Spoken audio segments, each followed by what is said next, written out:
जय श्री हरि नारायण भगवान की जय। शततिला एकादशी व्रत कथा। एक बार पुलस्त्य ऋषि से दालव्य ऋषि ने पूछा कि हे ब्राह्मण, मृत्युलोक में मनुष्य दूसरों की चोरी करता है, ईर्ष्या करता है तथा ब्रह्महत्या आदि महान पाप करने पर भी नरक को प्राप्त नहीं होता, इसका क्या कारण है? सो आप कृपा कर कहिए। पुलस्त्य ऋषि ने कहा, हे महाभाग, आपने यह बड़ा ही रहस्यमय प्रश्न पूछा है, जिस रहस्य को ब्रह्मा, विष्णु और इंद्र आदि भी नहीं जानते हैं। माघ माह के प्रारंभ से ही मनुष्य को स्नान आदि से शुद्ध होकर काम, क्रोध, लोभ, मोह, ईर्ष्या इत्यादि को छोड़कर इंद्रियों को वश में करके भगवान का स्मरण करना चाहिए और पुष्य नक्षत्र में हाथ पैर धोकर गोबर में तिल कपास मिलाकर कंडे थापना चाहिए। तब उन कंडे से 108 बार हवन करना चाहिए। यदि उस दिन द्वादशी और मूल नक्षत्र हो तो संयम के साथ रहना चाहिए। फिर जो कृष्ण पक्ष की एकादशी हो उस दिन व्रत, रात्रि जागरण व हवन करना चाहिए।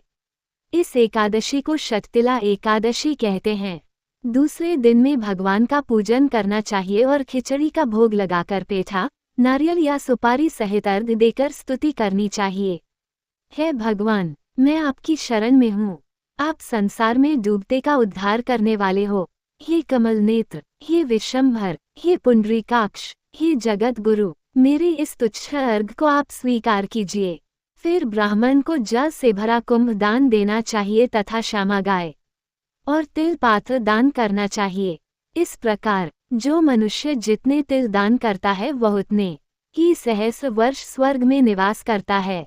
1 तिल स्थान, 2 तिल का हवन, 3 तिल का भोजन, 4 तिलोदक, 5 तिल का उपटन, 6 तिल का दान। ये शततिला कहती है। इससे अनेक प्रकार के पाप नष्ट हो जाते हैं। नारद जी ने कहा, हे प्रभो, आपको नमस्कार है। इस शततिला एकादशी व्रत करने से क्या क्या पुण्य होता है, सो समझाकर कहिए। श्री कृष्ण जी बोले, हे मुनि, एक समय मृत्युलोक में एक ब्राह्मणी सदा व्रत किया करती थी। वह ब्राह्मणी बहुत बुद्धिमान थी। एक बार वह 1 माह तक व्रत करती रही, जिसके कारण उसका शरीर अति क्षीण हो गया। इतना करने पर भी उस ब्राह्मणी ने किसी देवता तथा ब्राह्मण को अन्न अथवा धन दान नहीं दिया। तब मैंने स्वयं विचार किया कि इस ब्राह्मणी को शरीर आदि शुद्ध कर लेने के कारण वैकुंठ तो प्राप्त जो जाएगा, किंतु अन्नदान न करने के कारण इसकी तृप्ति न हो सकेगी। यह विचार कर मैं स्वयं उस ब्राह्मणी के पास अन्न दान लेने गया। तब ब्राह्मणी ने मेरे आने का कारण पूछा। मैंने कहा, मुझे अन्न की भिक्षा चाहिए। इस प्रकार कहने पर उसने एक मृतपिंड मुझे दे दिया।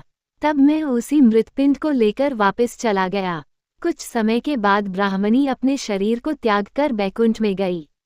हे मुनि नारद, तब उस ब्राह्मणी की मृतपिंड देने के कारण एक आम का घर मिला। जब उसने अपने उस घर को देखा तो ये दौड़कर मेरे पास आए और बोली, हे भगवान, मैंने अनेकों व्रत आदि करके आपकी सेवा पूजा की है, फिर भी मेरा घर सभी वस्तुओं से शून्य है। इसका क्या कारण है? तब मैंने उस ब्राह्मणी से कहा, पहले तुम अपने घर जाओ और द्वार तब खोलना जब वहां देवस्त्रियां आए, उनसे तू शततिला एकादशी के व्रत की कथा सुन लेना। भगवान के कहने से वह ब्राह्मणी अपने घर चली आई। जब देव स्त्रियां द्वार खुलवाने के लिए आए तो उस ब्राह्मणी ने कहा, यदि आप द्वार खुलवाना चाहती हैं तो पहले आप मुझे शततिला एकादशी का व्रत महात्म्य सुनाइए। तब उन देव स्त्रियों ने उसे शततिला एकादशी का महात्म्य सुनाया। जब उस ब्राह्मणी ने अपने घर का द्वार खोला तब उन देव स्त्रियों ने उस ब्राह्मणी को सब स्त्रियों से अलग पाया। फिर उस ब्राह्मणी ने भी शततिला एकादशी का व्रत किया, जिसके प्रभाव से उसका घर भी धन धान्य से परिपूर्ण हो गया। अतः मनुष्य को शततिला एकादशी का व्रत अवश्य करना चाहिए। इस दिन तिलपटी का सागार लिया जाता है। जय श्री हरि नारायण भगवान की जय।